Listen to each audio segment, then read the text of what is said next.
Who is the registered proprietor of the property, Olive Gardens Hotel? I'm tracing the documents. Olive Gardens, the registered proprietor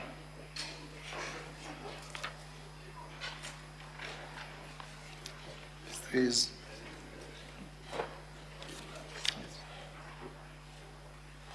Philip Wanjema Kago. Sorry?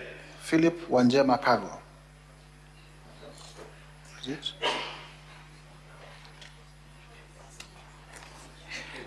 Kindly refer to the page, the volume and the page you're looking at. This is the volume 2A, page 10 of 123.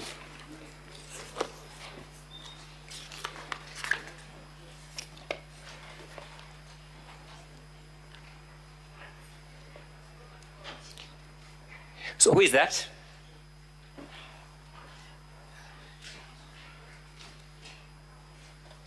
Who is that? Is Philip Wanjema Kago. I'm asking, who is he? Do you know him? I don't. Let's look at your affidavit of Njomo. Yes. First, you concede, he says the deputy president requested him to buy the property. In response. No, he requested him to buy the property as a fact. In the deputy response. I'm talking about what Njomo is saying. Njomo is saying the deputy president requested him to buy the property. He entered into a secret arrangement. No, requested him to buy the property. As a matter of fact. Yes? Yes. He bought the property.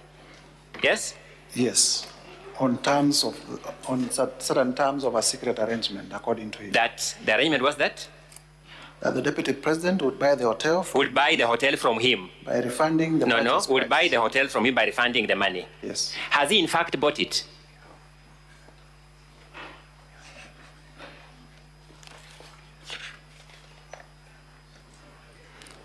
He would be the correct Has he? No, you are the motion mover. You are here with us. You'll not run away from anything, Mr. Mutuse. Has he in fact bought it? I would imagine so. Sorry? I would imagine so. When did he buy it? I do not know.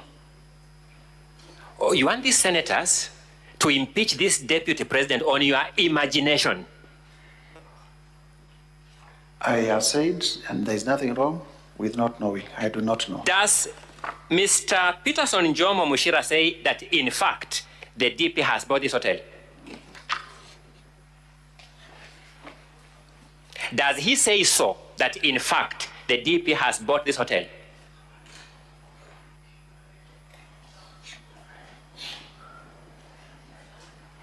He says. Does he say that, in fact, the DP has bought this hotel, yes or no? He says. Does he say that the DP has, in fact, bought this hotel, yes or no? He says that the deputy president would buy the hotel from me by refunding the purchase price of 412 million set out in the agreement. And if we believe Mr. Njomo, this is a promise for a future transaction, if we believe him. Yes? He also goes if we believe Njomo, yes. What he's saying there, this is a promise for a future transaction. It would appear so. No. On the face of it, it is a promise for a future transaction, not so? It would appear so. But has that future come? Has that transaction happened, to your knowledge? I believe so. What's the basis of your belief? Your own response. Sorry? In your response, in the DP's response, you say...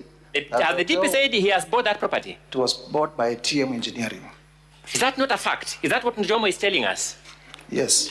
So what the DP is telling us, it was bought by TM Engineering, and what Njomo is telling us, it was bought by TM Engineering, factually are the same. Factually are the same. Then Njomo is bringing a new perspective to it, that the DP promised him, in future, I will buy back this hotel. Yes?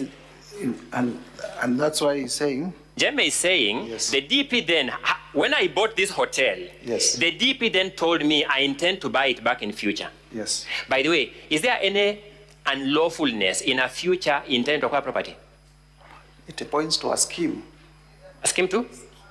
A scheme to do what? It points to a scheme. To do what? To launder. Sorry? To a scheme to hide the transaction. Because Mr. Mutuse, let's also just be basic, sensible people. If we wanted to, we would just have bought it immediately. Yes. Isn't a promise to buy in future itself, on the face of it, evidence of lack of immediate money? On the face of it.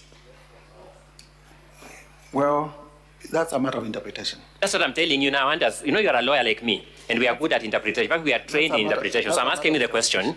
Is the promise to buy in future, on the face of it?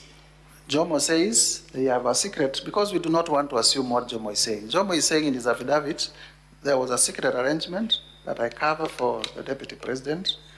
I buy it to be registered in my company, and then he refunds me my money. Has that refund been done? He would be the best place to tell us. When did Jomo buy this hotel?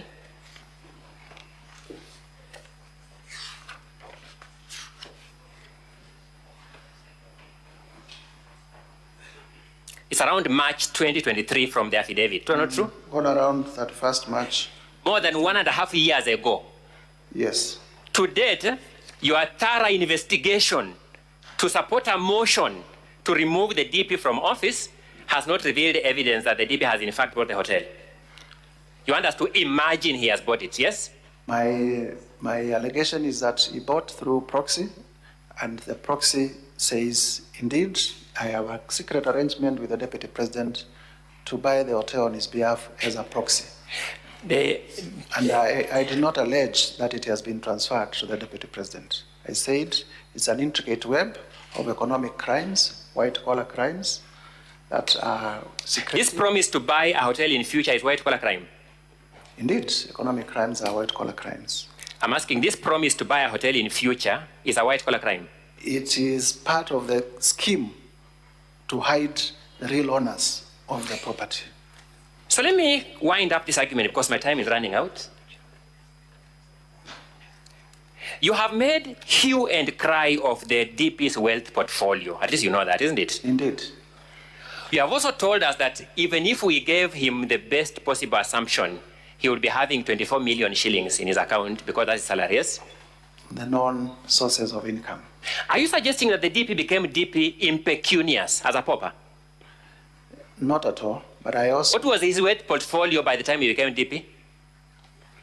I have several lists. Do you know his wealth portfolio by the time he became DP? During the presidential debate, yes, he did say that he was worth 800 million shillings. He said he was worth 800 million shillings? Yes. And you would question why he would promise in future to buy a property worth 400 million?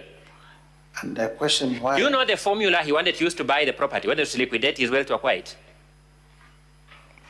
Do you know the formula he wanted to use in future to buy the property? That would be for him to say, not me. I'm asking whether you know. You are the one to establish this charge. Do you know the formula? I have demonstrated that the formula is corrupt and the sources of the wealth are unexplained. Which wealth has unexplained sources that you explained? I have shown... I thought you began by Vipingo, which we have dealt with you. All the way from Nyeri, treetops, all the way to Vipingo. We will have our time, our day. Sorry? In terms of Vipingo, we will also be able to show. When?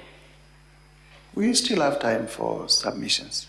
Or you're going to call more evidence? No, we are not calling evidence. We'll just point out to the other documents, because we were reading documents in isolation. We'll also show other documents that point out to his ownership of the Vipingo Hotel. Mr. Speaker, may I invite my colleague, Mr. Masharia, to pick up from there?